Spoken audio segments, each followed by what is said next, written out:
ঢাকা বিশ্ববিদ্যালয়কে বলা হয় আবেগের জায়গা। এখন এটা তো আর এমনি এমনি বলে না, এর পিছনে অবশ্যই কোনো কারণ আছে।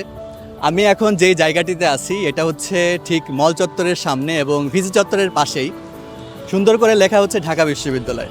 এখন এই জায়গাটিতে আপনি যখন আসবেন তখন আপনার নিজের মধ্যেই কিন্তু এক ধরনের আবেগ তৈরি হবে যে না, ঢাকা বিশ্ববিদ্যালয় একটা কিছু তো অবশ্যই, যার কারণে আমার নিজের মধ্যেই জায়গাটিতে যখন আসি তখন আমার নিজেরই ভালো লাগে। শুধু এইটা না, আপনি ঢাকা বিশ্ববিদ্যালয়ে যে কোনো জায়গায় যাবেন আপনার মধ্যে অটোমেটিকলি এক ধরনের ইমোশন তৈরি হয়ে যাবে। আর যারা আমরা বর্তমান শিক্ষার্থী আছি, কিছুদিনের মধ্যে ঢাকা বিশ্ববিদ্যালয়ের আমাদের পড়াশোনা শেষ, তাদের জন্য এই আবেগটা আরেকটু বেশি পরিমাণে, কারণ হচ্ছে হয়তো আর এভাবে ঢাকা বিশ্ববিদ্যালয়ে আসা হবে না এবং ঢাকা বিশ্ববিদ্যালয়ে যে সৌন্দর্যগুলো, পড়াশোনার চাপে হয়তো বা এরকম ইমোশন কাজ করে না, কিন্তু এক সময় তো আর ঢাকা বিশ্ববিদ্যালয়ে এভাবে আসা হবে না। তখন হুট করে যখন আসবো তখন এই ধরনের ইমোশনগুলোই অনেক বেশি পরিমাণে আমাদেরকে আমাদের ঢাকা বিশ্ববিদ্যালয়ের প্রতি ভালোবাসা জাগাবে এবং এটা আমাদের হৃদয়ে আরও বেশি পরিমাণে গেঁথে যাবে।